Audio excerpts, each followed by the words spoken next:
The first sign wasn't the money, it was the silence.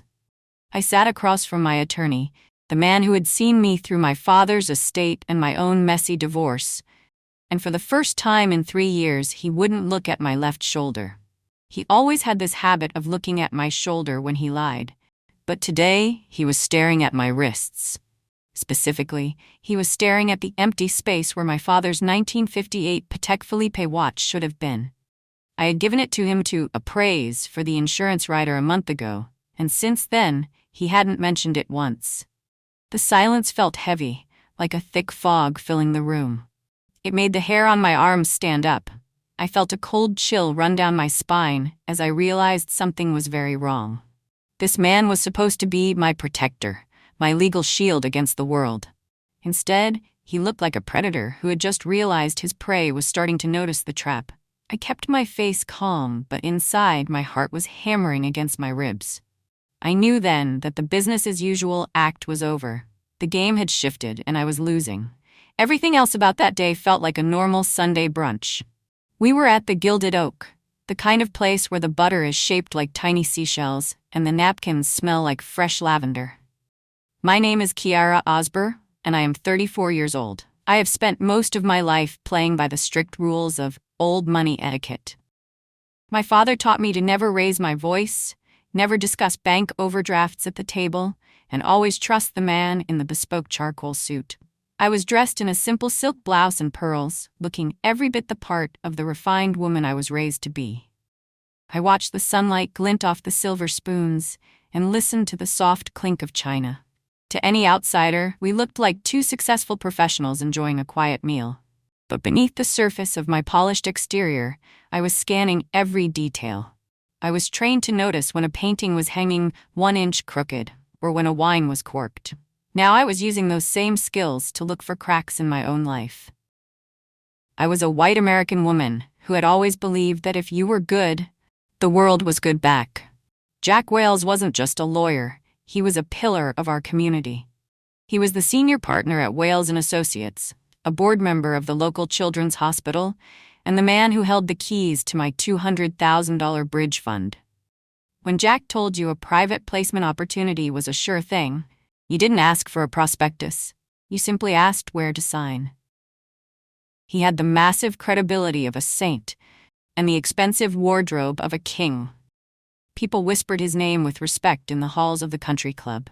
He had successfully navigated complex legal waters for the wealthiest families in the state for decades.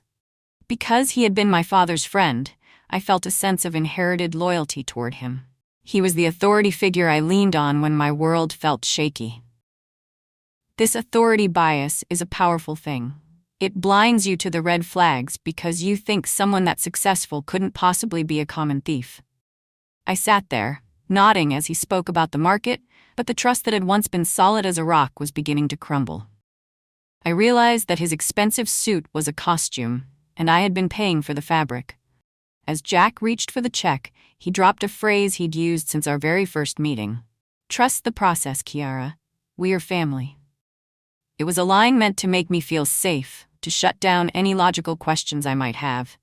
But as he said it, his assistant, a girl no older than 22 named Mia, caught my eye. She was sitting at a smaller table nearby, busy with some paperwork. She adjusted her glasses with her left hand, then her right, then her left again. It was a rhythmic, nervous tick. 3 taps on the frame. My father used to tell me to always watch the person who isn't talking. Mia looked terrified. Her eyes were darting toward Jack's briefcase and then back to her salad. It was a secret signal of distress that she didn't even know she was sending. That childhood lesson about watching for hidden signals came rushing back to me. Those 3 taps felt like a code, a warning that the family Jack was talking about was a total lie. I felt a surge of adrenaline. I needed to know what Mia knew, but I had to be careful. One wrong move and Jack would vanish. Jack was charming, warm, and incredibly attentive. He asked about the peonies in my garden and remembered that it was my mother's birthday next week. He was the perfect villain because he didn't look like one at all. He looked like safety personified. He gently patted my hand and told me the offshore escrow for my $200,000 investment was maturing even faster than we had planned. His voice was like warm honey, smooth and sweet, designed to coat any bitter doubts I had. This is how the best scammers work. They don't use threats, they use kindness. They make you feel like you are the most important person in the room. He told me I deserved this win after my rough divorce. He played on my emotions, making me feel seen and understood. But as I watched his smiling face, I noticed that the smile didn't reach his eyes. His eyes were cold and calculating, measuring my reaction like a gambler watching a slot machine.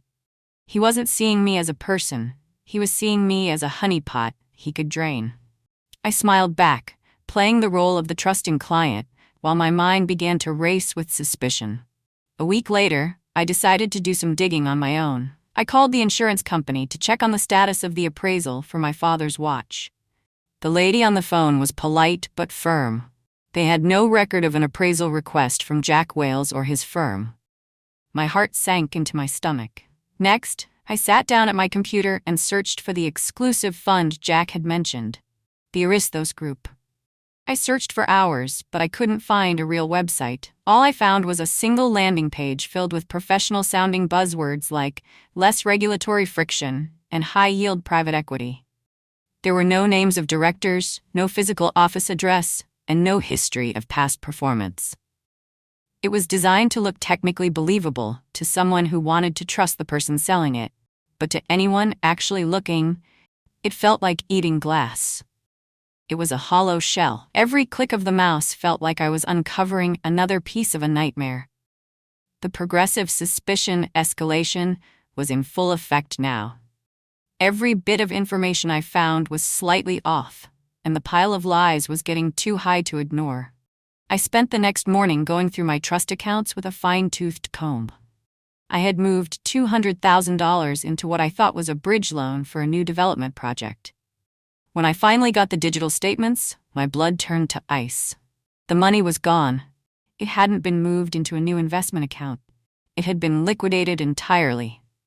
The trail ended at a series of untraceable wire transfers. That money was my entire safety net. It was the inheritance my father worked 40 years for, and it was the capital I needed to start my own interior design firm. Without it, I wasn't just broke. I was an orphan with the floor ripped out from under her. The stakes were suddenly very real and very huge. I felt a wave of nausea. I had been so stupid to believe his family talk. I looked around my house at the beautiful things I loved and realized I might lose everything. The betrayal hurt worse than the financial loss. He had used my father's memory to rob me. I realized then that if I didn't act, I would be another victim silenced by shame. I couldn't let him get away with it. That evening, my phone buzzed. It was Jack. His voice was silky and calm over the speaker. "Kiara, I have some exciting news. The intake window for the secondary round of the Aristos Fund closes this Friday. If you can move another $50,000 tonight, we can actually double your equity before the weekend." It was a classic scam tactic. Artificial urgency. He wanted me to act fast so I wouldn't have time to think or ask questions. He was trying to squeeze the last bit of juice out of me before he disappeared. The scam clock was ticking loudly in my ears. I took a deep breath, forcing my voice to sound excited and slightly breathless. "Oh, Jack, that sounds amazing. I think I can move some things around. Let me check my other bond account." I was lying through my teeth, but I needed to keep him on the hook. If he thought I was still a honeypot full of money, he wouldn't run. I needed him to stay right where he was while I built my case. I hung up the phone and felt a surge of cold fury. He was greedy, and I was going to use that greed to destroy him. I didn't confront him yet. Instead, I drove to the address listed on the paperwork for the Aristos Group. It was supposed to be a prestigious office in the financial district. When I arrived, I found a small, dusty strip mall. The address wasn't a high-rise office. It was a virtual mailbox inside a UPS store. I stood there in my expensive trench coat, looking at the plastic bins and the smell of packing tape, feeling the weight of the truth. There were no bankers here. There were no private wealth facilitators. There was just a small metal box where my life savings had been sent to die. I took a photo of the storefront, my hands shaking. I realized that Jack had probably been doing this for a long time. This wasn't a mistake or a bad investment. It was a calculated crime. I felt like a detective in a movie, but the reality was much scarier. I wasn't just investigating a crime, I was fighting for my survival. I got back in my car and sat in silence for a long time. I knew I couldn't do this alone. I needed a professional who knew how to find ghosts. I reached out to a man named Bruce. He was a retired forensic auditor who specialized in tracking down white-collar predators. We met in a small, windowless office that smelled of stale coffee and old paper. Bruce didn't look like a hero. He looked like a tired accountant who spent way too much time staring at Excel spreadsheets. He wore a rumpled shirt and thick glasses. He listened to my story without interrupting, his pen scratching against a yellow legal pad. When I finished, he looked up at me with eyes that had seen it all. "He's a ghost, Kiara," Bruce said quietly. "Jack Wales is using your money to fund a lifestyle he can't afford. He's robbing Peter to pay Paul, and right now, you're Peter. He's likely using your $200,000 to pay off an earlier victim or to cover his own massive gambling debts or club fees." He explained that these types of men rely on the prestige of their names to hide their crimes. Having Bruce as an expert ally made the situation feel much more serious, but it also gave me a weird sense of hope. At least now, I knew what I was actually fighting. Bruce spent 3 days digging through public records and hidden filings. What he found was a terrifying pattern. I wasn't the first honeypot Jack had drained. Bruce found 3 other women in the last 5 years who had been through the same thing. They were all like me, white, American, recently divorced or mourning a death, and wealthy enough to have a significant inheritance. They were all clients of Wales and Associates. Jack had taken them for a combined total of $1.2 million. The reason they hadn't sued him was brilliant and evil. He had made them all sign confidentiality investment waivers as part of the initial paperwork. These documents made it look like they had authorized high-risk investments and agreed never to speak about losses. He used their own desire for privacy and their fear of looking foolish against them. It was a pattern of professional malpractice that made my blood boil. He wasn't just a thief. He was a serial predator who targeted vulnerable women under the guise of legal protection. Seeing the names of the other victims made it personal. This wasn't just about my money anymore. It was about stopping a monster. I told Bruce I didn't want a long, drawn-out lawsuit. By the time a court ruled in my favor 10 years from now, the money would be gone and Jack would be retired on a beach somewhere.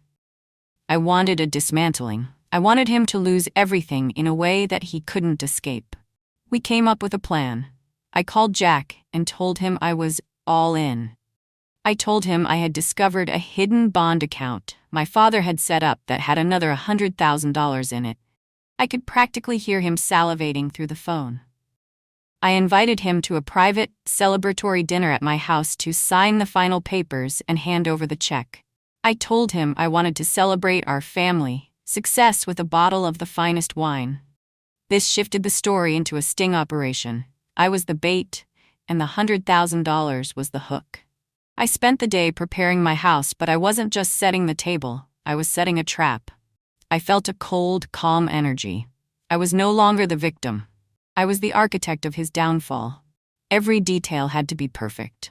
The night before the big dinner, a delivery truck pulled up to my house. It was a massive bouquet of lilies and roses. The card was written in Jack's elegant cursive, "To new beginnings and many more years of success. Trust the process, Jack." For a split second, I felt a sharp pang of grief. I felt the pull of the old life, the desire to just believe the lie and go back to when I thought I was safe.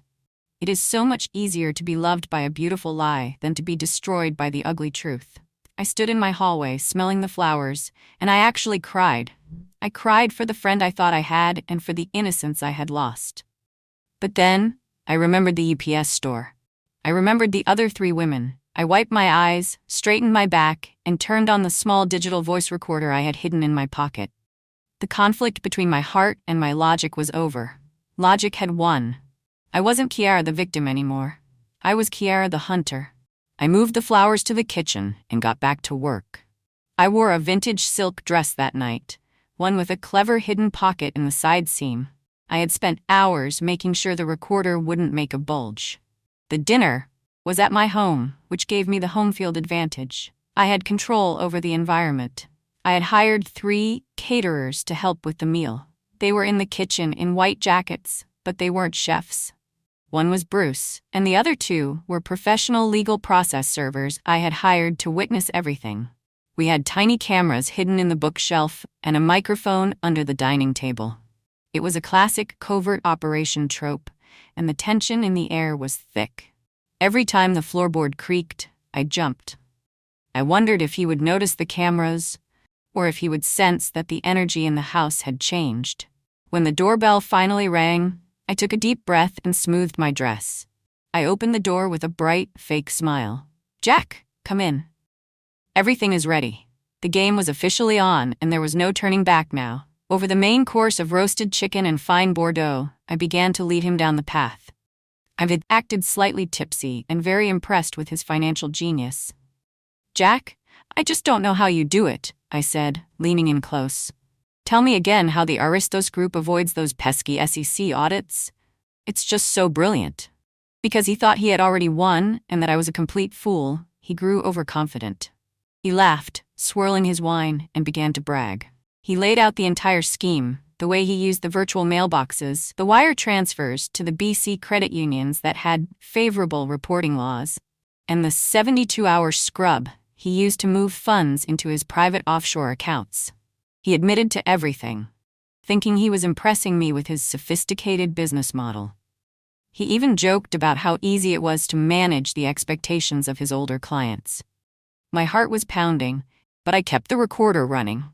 He had just confessed to multiple counts of wire fraud and embezzlement. The scam was now undeniable, captured in high-definition audio. He had handed me the noose, and he was smiling while he put it on. I reached into my pocket and pulled out a folded piece of paper. "I have the $100,000 check right here," I said softly. Jack's eyes lit up with pure greed. He actually reached across the table, his fingers twitching. I pulled the paper back just out of his reach. "But first, Jack, I need to know one thing. Where is my father's 1958 Patek Philippe watch?" The silence that followed was deafening. The color drained from his face so fast it was like someone had pulled a plug. He tried to stammer out an excuse about the appraiser being on vacation, but his voice cracked. That was the signal. The kitchen door swung open. It wasn't the police, not yet. It was Bruce and the 2 process servers. But behind them walked in the other 3 women Jack had scammed.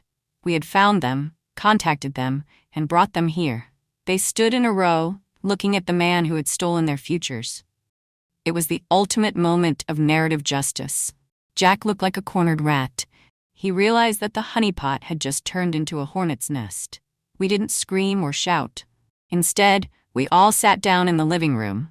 We laid out the documents Bruce had gathered, the bank records, and the Aristos shells.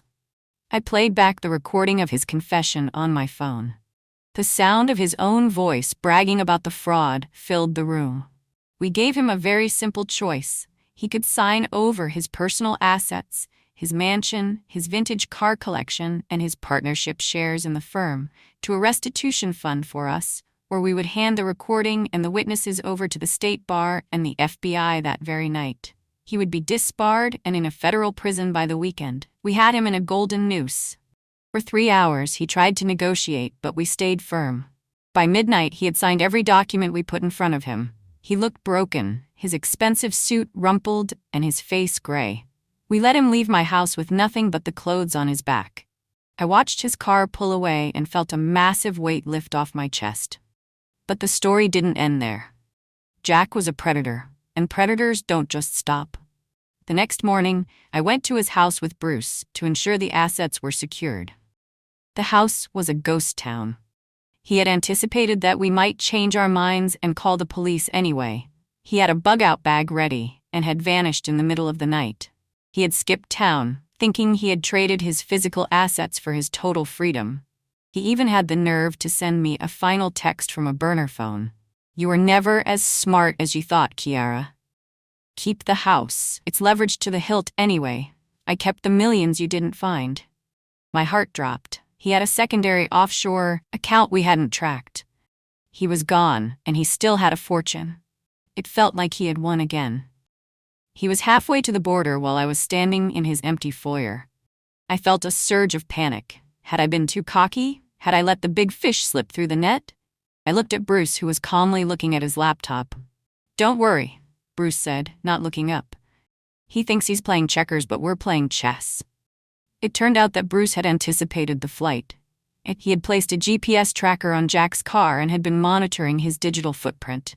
We didn't want to arrest him in the US, where he could use his legal connections to drag the case out for years. We wanted him to feel safe enough to lead us to the rest of the money. We let him run.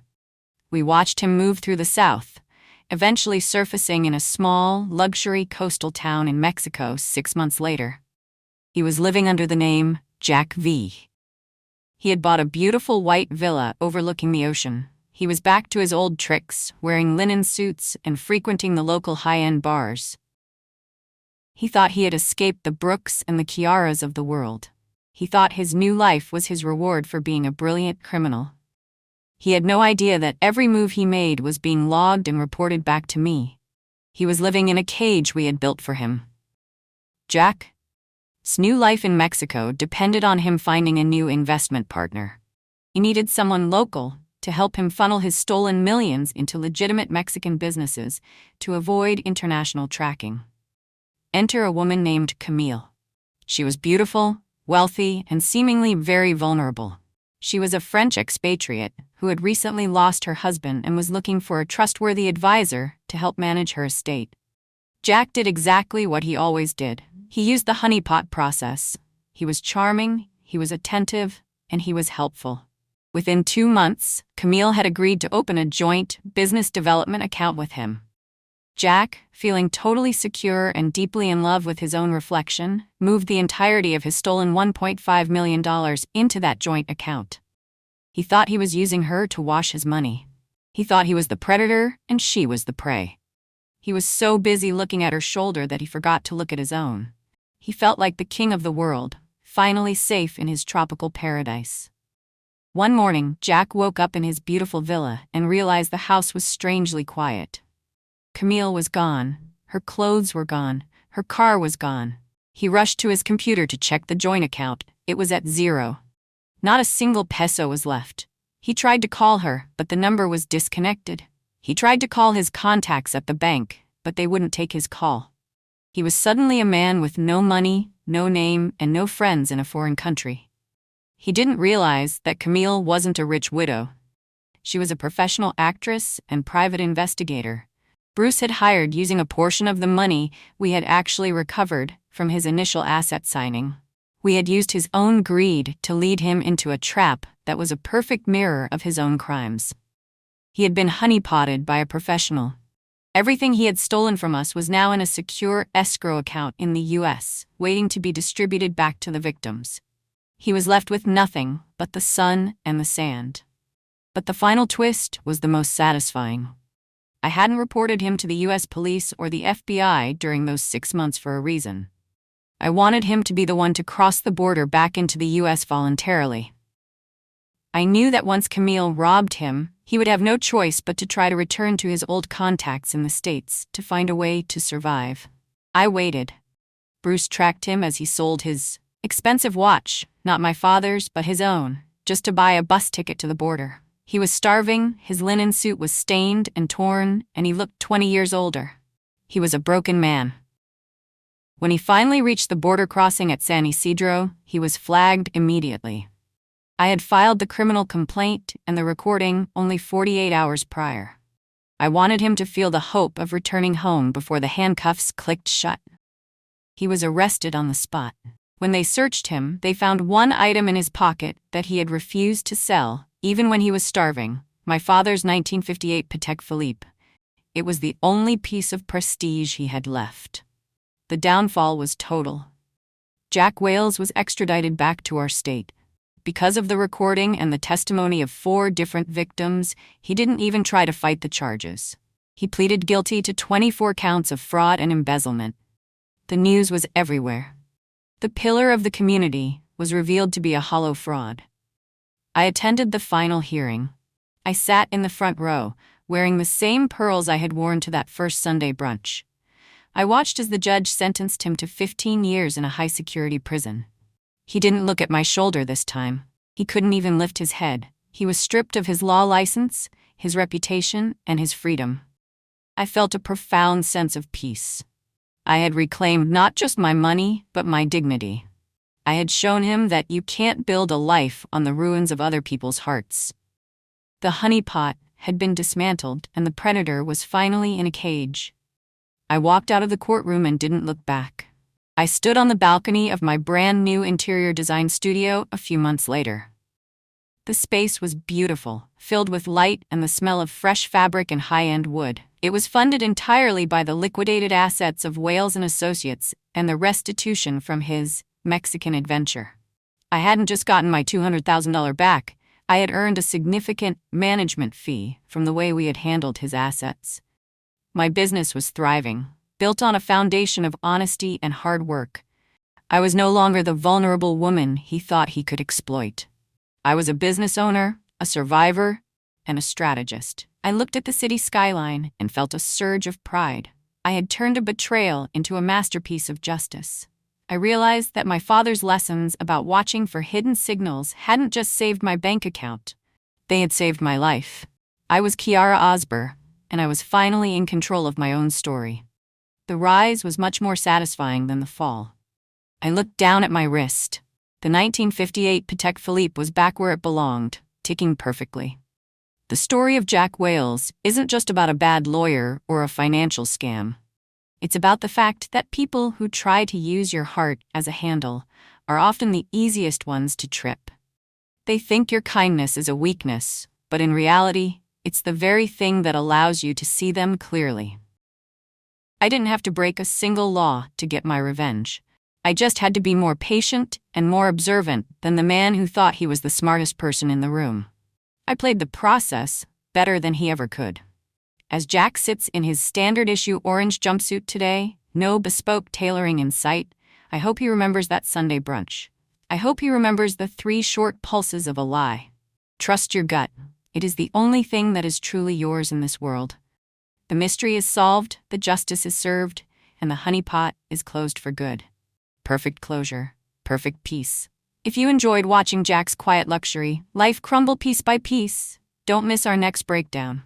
Subscribe, hit the bell icon so you never miss a viral breakdown. Drop a comment below. Have you ever had a gut feeling about someone that turned out to be 100% right? Let's talk about it in the comments.